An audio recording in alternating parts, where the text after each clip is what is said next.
আসসালামু আলাইকুম। চট্টগ্রাম বন্দর কর্তৃপক্ষে সহকারী প্রকৌশলী পদে একটি নিয়োগ বিজ্ঞপ্তি প্রকাশিত হয়েছে। এই নিয়োগ বিজ্ঞপ্তিটিতে আপনারা অনলাইনে কোন ওয়েবসাইটে গিয়ে আবেদন করবেন, ছবি সিগনেচার সাইজ কী হবে, অনলাইনে আবেদন গ্রহণের শেষ তারিখ, আবেদন ফি বিস্তারিত থাকবে এই ভিডিওতে। সম্পূর্ণ দেখার জন্য অনুরোধ করা হলো। লক্ষ্য করুন, এখানে সর্বমোট 6টি কলাম আছে। ক্রমিক নং, পদের নাম, পদের সংখ্যা, বেতন স্কেল, 23/6/2025 তারিখে প্রার্থীর বয়স, শিক্ষাগত যোগ্যতা, অভিজ্ঞতা। সহকারী প্রকৌশলী মেরিন, সহকারী ওয়ার্কশপ সুপারিনটেন্ডেন্ট মেরিন, পদের সংখ্যা 2টি। বেতন হচ্ছে 22,000 থেকে 53,060, নবম গ্রেডের।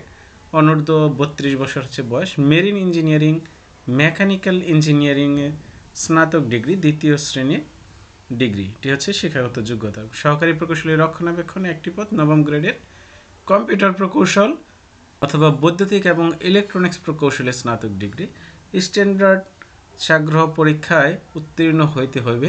কম্পিউটার হার্ডওয়্যার রক্ষণাবেক্ষণ এবং সফটওয়্যারে দক্ষতা থাকিতে হইবে।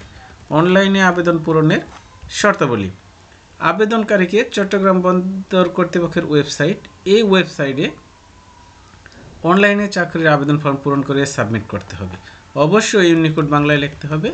নির্ধারিত স্থানে ছবি এবং স্বাক্ষর আপলোড করতে হবে। ছবি হবে 300x300 পিক্সেল, সর্বোচ্চ 100 কিলোবাইটের, এবং স্বাক্ষর 300x80 পিক্সেল, সর্বোচ্চ 60 কিলোবাইটের।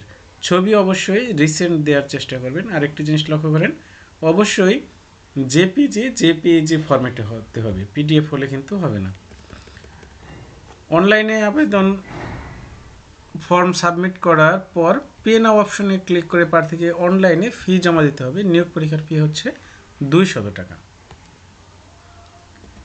আবেদন গ্রহণ শুরুর তারিখ 20 মে 2025 সকাল 10টা, এবং অনলাইনে আবেদন গ্রহণের শেষ তারিখ 23 জুন 2025 রাত 12টা, এবং অনলাইনে ফি জমা দানের শেষ তারিখ 24 জুন 2025।